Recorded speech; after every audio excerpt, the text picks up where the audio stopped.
अनंत कोटि दंडवत सतगुरु देव को अपना अद्वैत बोध प्रक्रिया का विषय चल रहा था 5 कोश। तो खोल करके सारे बता दिए थे कि अन्नमय कोश खजाना, इस खजाने में ये सब खजाने हैं, मैं नहीं है। इसमें 7 बताए थे। अन्न से बनते हैं 7 धातु, अस्थि, मांस, मज्जा, रक्त, नाड़ियाँ, त्वचा और शुक्र। ये 7 धातु अन्न से बनते हैं, इसमें भरे हुए हैं। उसके बाद बताया था कि प्राणमय कोश के 10 अंग हैं, 5 प्राण और 5 कर्मेंद्रियां। अब जो ये 7 अंग हैं, ये 7 स्थूल शरीर के अन्नमय कोश के ये तम प्रधान है। 3 गुण में तम प्रधान है अन्नमय कोश और रज प्रधान है प्राणमय कोश, जिसके 10 अंग हैं। 5 ज्ञानेंद्रियां और 5 प्राण ये क्रिया करते हैं प्राणों के सहित। और फिर 3 है सूक्ष्म शरीर में और प्राणमय, मनोमय और विज्ञान में। अब प्राणमय रजोगुण का है, रज माने क्रिया, और सतोगुण के हैं मनोमय कोश और विज्ञानमय कोश। मनोमय कोश के 6 अंग बताए थे, मन और 5 ज्ञानेंद्रिय। इन ज्ञानेंद्रियों के माध्यम से जो भी आता है वो मन में इकट्ठा हो जाता है संस्कार रूप से, और जन्म जन्म हमें घुमाता है। उसके बाद विज्ञानमय कोश के 6 अंग बताए थे, 5 ज्ञानेंद्रियां और 6 बुद्धि, उसके 6 अंग हैं विज्ञानमय कोश के। वो भी बुद्धि जहाँ लगती है ज्ञान इंद्रियों के साथ, माने संसार में जब अज्ञानी बुद्धि है तो उसको उचित और अनुचित का विवेक है, संस्कार है, उसमें राग द्वेष है, अच्छे बुरे के संस्कार हैं। तो ये 6 अंग विज्ञानमय कोश के हैं। ये भी एक खजाना है हमारे पास। उसके बाद बताया था कि कारण शरीर तीसरा शरीर है, उसका एक ही कोश है, अन्नमय का 1 तमोगुण, प्राणमय रजोगुण, मन बुद्धि सतोगुण, और जो आनंदमय कोश है वो शुद्ध, वो भी सत्व प्रधान है। उसमें भी आनंद लेता है जीव अपने स्वरूप का, और उसी आनंद को ढूंढते हुए जो सुषुप्ति अवस्था में है, जागृत में उसी आनंद को ढूंढता है, चाहे वो किसी खेल कूद में ढूंढे, चाहे पति पुत्र में ढूंढे, चाहे मकान में ढूंढे। तो उसके 3 अंग बताए थे आनंदमय के, प्रिय, मोद और प्रमोद। तो संसार के आनंद का लक्षण है कि जो संसार की वस्तुओं से और संसार के पदार्थों से, व्यक्तियों से आएगा, जो आएगा वो जाएगा। सुषुप्ति आएगी, आनंद आएगा, जागृत में जाएगा। और जागृत में प्रिय, मोद और प्रमोद जो है, ये आनंद विषयों में है। आनंद आत्मा का है पर विषयों से मिला है। इसमें आनंद प्राप्त करके, वस्तु प्राप्त करके आनंद क्षीण होता है, खत्म होता जाता है धीरे धीरे संसार का आनंद। कितना खुशी से हम ढोल बजाते हैं, विवाह शादियां बच्चों की करते हैं, मकान बनाते हैं, सामान खरीदते हैं, शरीर लेते हैं भाग भाग के, लेकिन जब इसका परिणाम देखते हैं तो ये जो आनंद है वो प्रिय लगने वाला, अति सुख देने वाला, धीरे धीरे घटने लगता है, कम होने लगता है। संसार का आनंद कम होता है और जो परमात्मा का आनंद है, स्वरूप का आनंद है, वो बढ़ता है। तो ये थे कोश। अब इसको हम शरीर छोड़ने से पहले खोल के देखेंगे। और अगर किसी मन में, बुद्धि में या हमारे संस्कारों में कोई विपरीत या अधर्म के संस्कार हैं या गलत राग द्वेष के संस्कार हैं, तो ज्ञान से कटेंगे। तत्व ज्ञान के बिना भगवान ने भी चौथे अध्याय में कह दिया, मन पूर्ण रूप से शुद्ध नहीं होता, थोड़ा तो होगा, पूर्ण रूप से शुद्ध तत्व ज्ञान से होता है। जब तत्व ज्ञान ले लेंगे, ब्रह्मांड के सत्य का ज्ञान ले लेंगे, तो फिर हम सत्य पे चलेंगे। हमें पता होगा कि ये कुछ समय का है, हम इसके लिए गलत क्यों करें। तो इस प्रकार जो भी मन में आता है उसको साक्षी भाव से काटना है। ये बताया था कि पंच कोशातीत मेरी मैं है, अहम है, मैं प्रकाश स्वरूप हूँ। सुषुप्ति का प्रकाशक मेरा असली स्वरूप है और आँखों में बैठा मेरा स्वरूप माया सहित है। अब ये माया सहित जो है उसके इतने पुर्जे आपको बता दिए, ज्ञानेंद्रियां, कर्मेंद्रियां, प्राण, कितने बतना दिए। ये सब तुम्हारे सामने हैं, साक्षी के सामने हैं, अहम के सामने हैं। मन आदि तुम्हारे सामने आता जाता है, इनके संस्कार हमारे सामने आते जाते हैं, दुख खुशी हमारे सामने आती जाती है। मैं इसका साक्षी हूँ, इससे असंग हूँ और इससे निर्लेप हूँ। मन तक है सारा, बुद्धि तक है, आप प्रकाशक हो।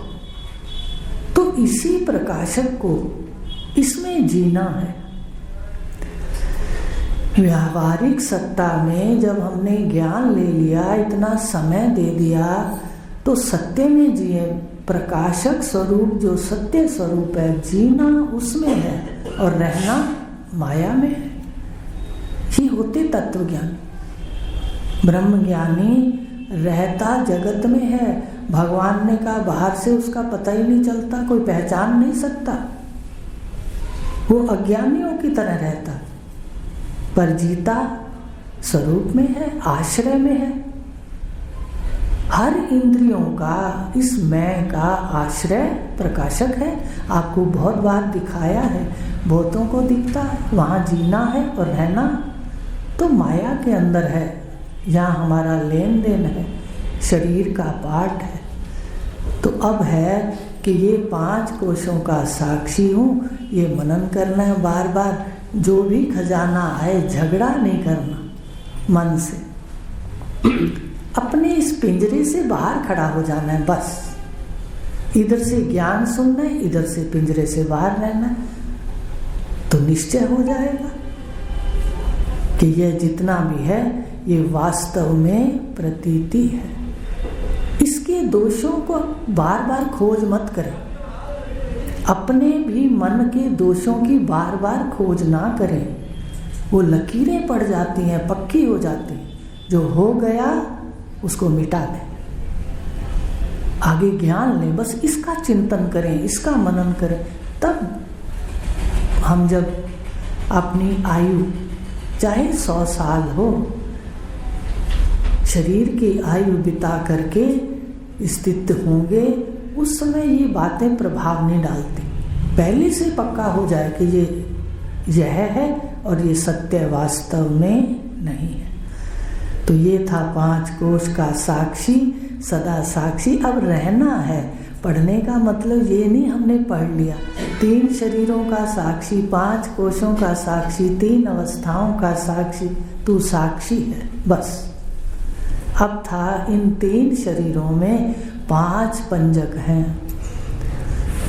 अब जब पहले अज्ञान के अंदर सुनते थे, कोई शरीर छोड़ता है तो उसको आज भी पूछते हैं पंडित जी से, तो अज्ञान में सुनते थे इसने शरीर पंचकों में छोड़ा है, शुभ नहीं है। तो जहां गुरु के द्वार गए तो महाराज श्री ज्ञानी पुरुषों ने बताया कि ये जो पंजक हैं तेरे चिपटे हुए हैं पहले से।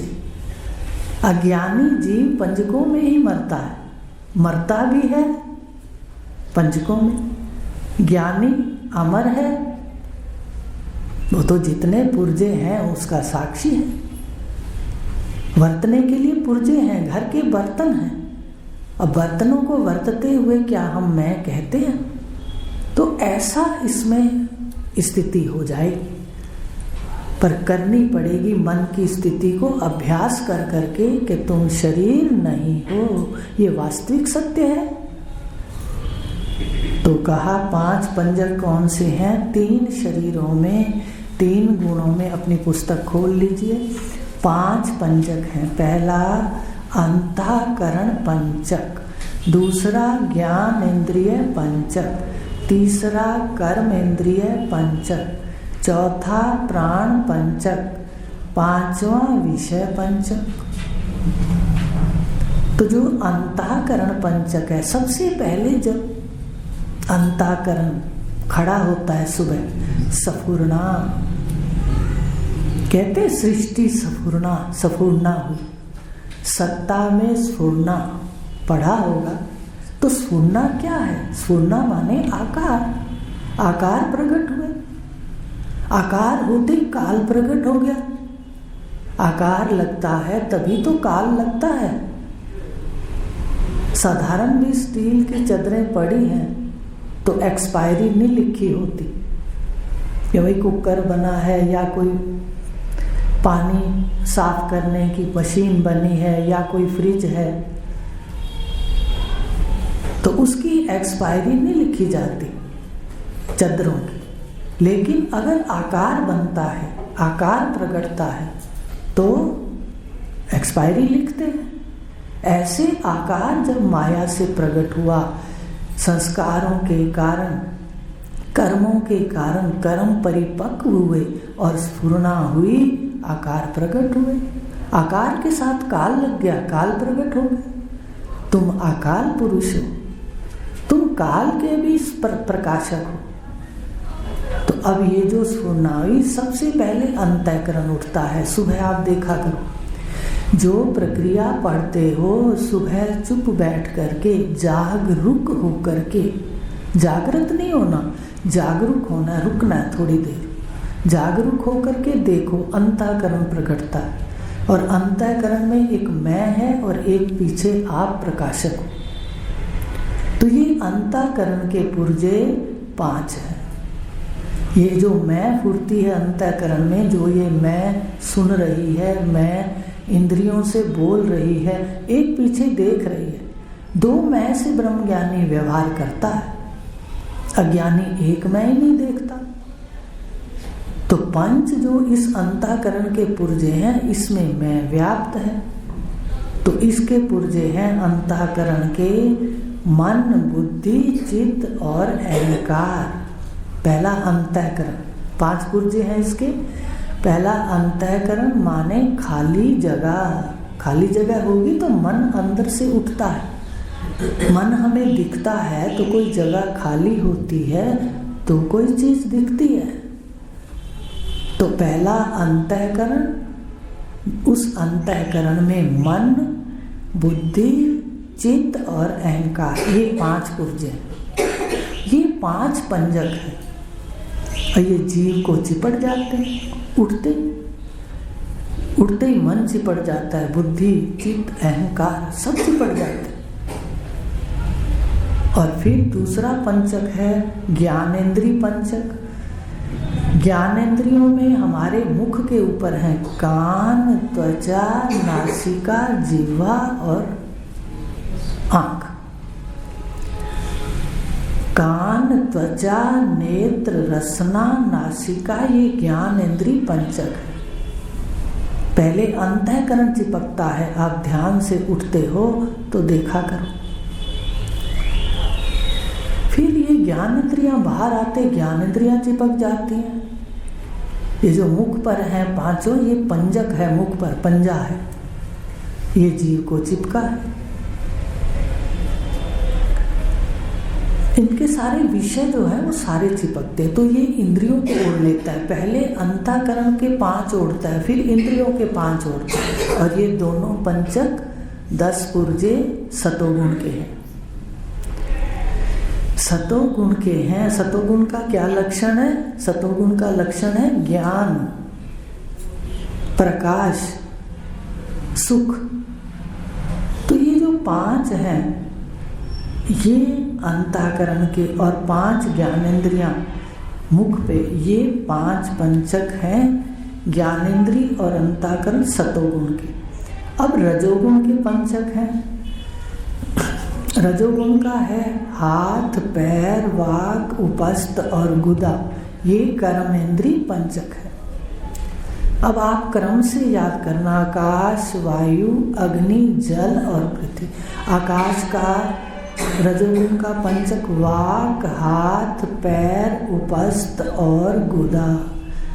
आकाश का वाक, वायु का हाथ, अग्नि का पैर, जल का उपस्थ और पृथ्वी का गुदा।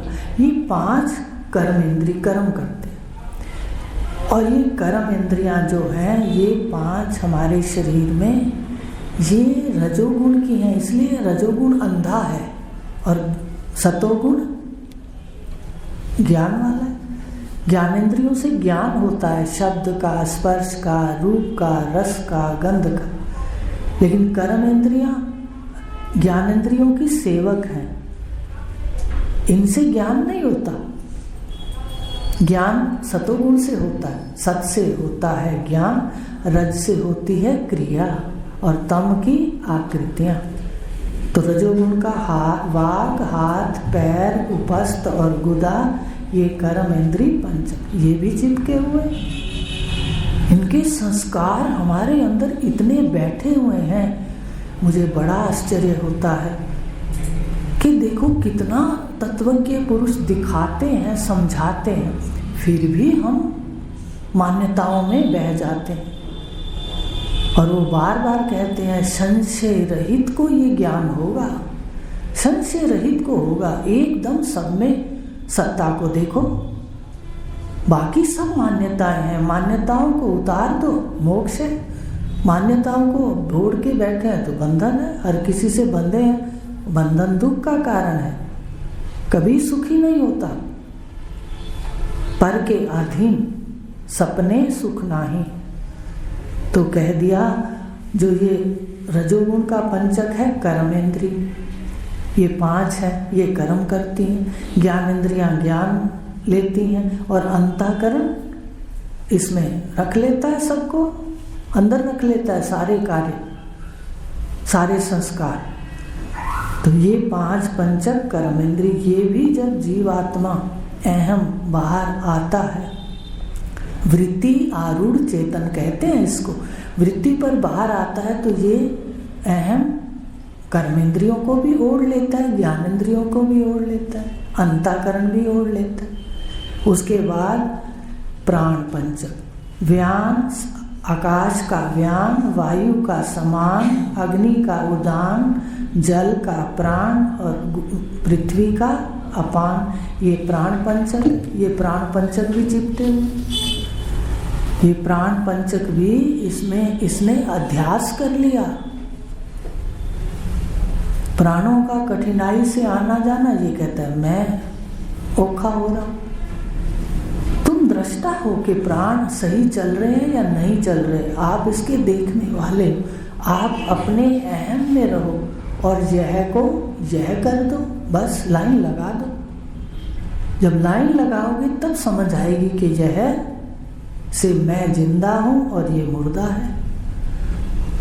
तो ये है प्राण पंचक भी रजोगुण का है, कर्मेंद्री पंचक रजोगुण का है। अब जो विषय है, बाहर जब जीवात्मा आता है प्राणों को ओढ़ करके, ज्ञानेंद्रियां ओढ़ करके, कर्मेंद्रियां ओढ़ करके, और विषयों में जब देखता है तो विषय चिपक जाते हैं इसको, शब्द चिपक जाता है, स्पर्श चिपक जाता है, रूप, रस और गंध। ये 5 पंचक तमोगुण के हैं। जो तमोगुण की सृष्टि है सामने इसमें है, हर एक शरीर के अंदर शब्द है, स्पर्श है, रूप है, रस है और गंध है। व्यष्टि के जो 5 भूत हैं सारी समष्टि में मिला दो, सबके शरीर 5 भूत के। देखिए एकता कैसे है। अगर गुरु का संग करते हैं, इसलिए भगवान को कहना पड़ा कि तुझे ज्ञान देवेंगे, जीवन भर तू भी दंडौत प्रसन्न सेवा से ध्यान में रखना कि ऐसा जो जगत के अंदर हमें अपनों ने संसार में अपना ज्ञान दिया, जो बंधन हेतु है, एक ही मुख ऐसा है जो बैठ करके छुड़ाने की बात करता है कि भाई अपने जीवन को देख लो, तुम खुद बंधे हो संकल्पों से, काट दो संकल्पों को। सारे संकल्प पता नहीं कहां कहां से ले आते और अंदर बिठा लेते। तो कहा कि ये जो शब्द, स्पर्श, रूप, रस, गंध, आकाश का शब्द, वायु का स्पर्श, अग्नि का रूप, जल का रस और पृथ्वी का गंध, ये 5 पंचक विषय पंचक है। तो 5 पांजे 25, ये 25 ने जीव को जकड़ रखा है, जबकि एक एक विषय, शब्द, स्पर्श, रूप, रस और गंध, एक एक विषय जिसको चिपटा है उसको मृत्यु लगी है हाथ में, कुछ नहीं मिला। स्पर्श हाथी को चिपटा, खड्डा बना के हाथी